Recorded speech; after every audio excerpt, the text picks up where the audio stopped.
Perkenalkan, kami dari kelompok 5. Hari ini kami akan memulai presentasi. Nah, sebelum memulai presentasi, ada baiknya kami memperkenalkan anggota tim kami.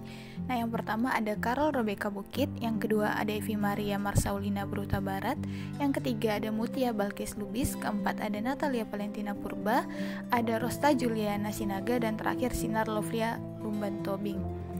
Nah, hari ini kami akan membawa materi mengenai inovasi jasa. Dalam bisnis, secara umum terdapat dua jenis bentuk produk yang ditawarkan kepada para pelanggan. Pertama, adalah produk manufaktur atau barang, merupakan produk yang sifatnya nyata, hadir secara fisik, dapat dilihat dan disentuh. Kedua adalah produk berupa jasa, di mana jasa adalah sebuah pelayanan yang ditujukan kepada pelanggan dalam memenuhi kebutuhan pelanggan tersebut.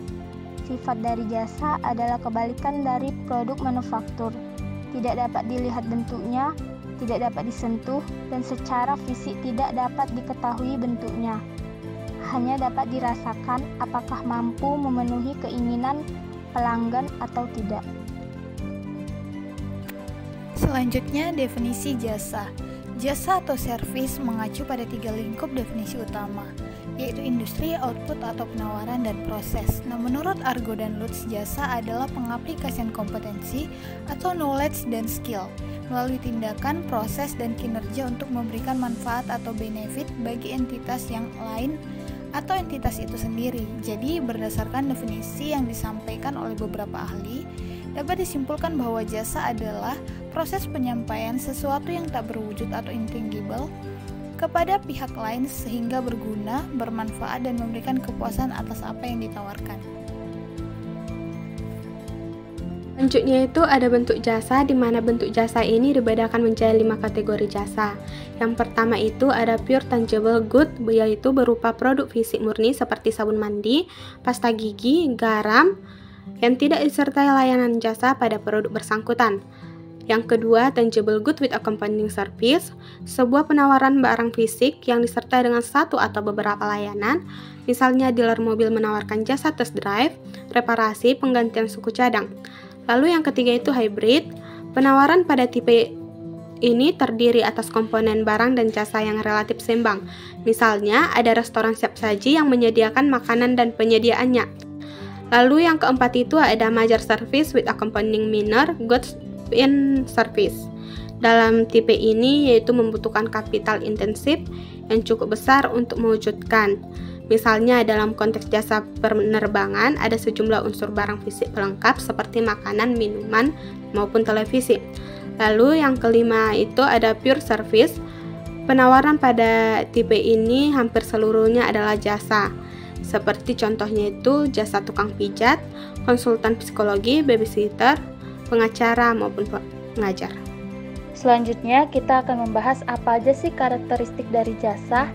Di sini ada 4. Yang pertama itu intangibility, yaitu lebih sulit dievaluasi karena dapat menimbulkan tingkat ketidakpastian dan resiko yang lebih besar. Yang kedua ada variability, di mana kualitas jasa tergantung pada siapa, di mana, kapan, dan untuk siapa jasa tersebut disediakan atau beraneka ragam. Yang ketiga ada inseparability, yaitu interaksi antara penyedia jasa dan pelanggan merupakan ciri khas jasa. Yang keempat ada perishability, yaitu tidak tahan lama, tidak dapat disimpan untuk pemakaian pada masa mendatang. Inovasi jasa atau service innovation. Yang pertama, transfer ide dan pengetahuan dalam inovasi jasa. 2. CEO creation value. Seperti yang diungkapkan oleh Fargo dan Lutz bahwa proses penciptaan nilai melibatkan konsumen sebagai CEO creator nilai.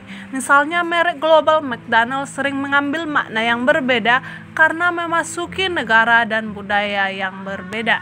Yang ketiga yaitu dampak inovasi jasa dalam perusahaan jasa, yaitu masih kurangnya penelitian dan literatur yang mengkaji efek dari inovasi jasa atau service innovation sehingga tidak menemukan kesepakatan yang pasti akan efek dari inovasi jasa. Studi As et al. 2010 yang melakukan penelitian akan dampak inovasi jasa dengan pendekatan studi literatur mengkategorisasikan dampak inovasi jasa dalam 5 level, yaitu efek proses bisnis, efek kapabilitas, efek relasional, efek finansial, dan efek kompetitif. Inovasi jasa sebagai keunggulan bersaing. Dalam lingkungan yang terus berubah dan hyper-kompetitif, menjadi perlu bagi praktisi dan perusahaan memberikan jasa superior yang dibutuhkan oleh konsumen. Service innovation menjadi salah satu jawaban untuk merespon perubahan lingkungan tersebut. Terlebih lagi, konsep inovasi jasa yang melibatkan dan menempatkan konsumen sebagai pusat dari usaha inovasi sehingga proses transformasi informasi dan pengetahuan akan terjadi. Kandam Pungli and Dabi pada tahun 1999 menjelaskan bahwa service innovation dibutuhkan untuk memahami sifat kebutuhan konsumen yang kompleks dan nilai yang dikaitkan pada produk atau jasa tersebut. Dalam pasar global, keunggulan kompetitif perusahaan dapat dengan mudah diimitasi oleh kompetitor. Hal ini tentu berkaitan dengan ketidakmampuan perusahaan menciptakan dan mematenkan inovasi mereka. Dari yang sudah dijelaskan dapat disimpulkan bahwa sejalan dengan mencuatnya perkembangan sektor jasa dalam dunia bisnis, maka sektor jasa menjadi fokus perhatian banyak pihak termasuk pemasar, akademisi, dan praktisi.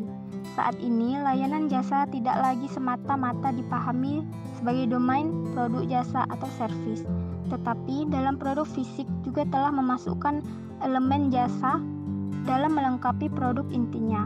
Hal ini membuat proses pengembangan inovasi jasa menjadi sangat vital perannya dalam bisnis saat ini.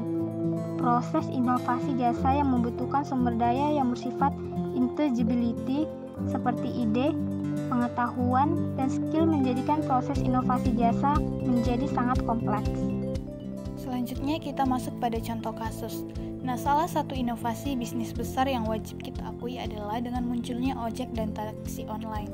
Nah, ini merupakan salah satu inovasi di bidang transportasi yang meraih kesuksesan besar. Kehadiran transportasi online tersebut disambut gembira oleh masyarakat, khususnya pengguna jasa transportasi umum, karena berbagai kemudahan yang ditawarkan. Nah, selain kemudahan, model transportasi online juga mematok tarif yang sudah ditetapkan, sehingga membuat konsumen tidak dikhawatirkan lagi dengan tarif yang beragam. Dulu sebelum adanya transportasi online, ojek konvensional kurang diminati oleh masyarakat. Namun sekarang, transportasi sekelas ojek pun bisa menjadi sesuatu yang mewah dan menawarkan segudang kemudahan bagi para penumpangnya. Dengan sistem online yang digunakan, penumpang tidak perlu mencari pangkalan ojek dan menghentikan taksi di pinggir jalan. Dengan memakai gadget dalam satu sentuhan, penumpang sudah bisa memakai jasa ojek atau taksi dengan cara dijemput di tempat. Nah, selain menyediakan jasa antar jemput, transportasi ojek berbasis online juga menyediakan jasa pengantaran atau pengiriman barang dan juga pembelian makan atau belanjaan.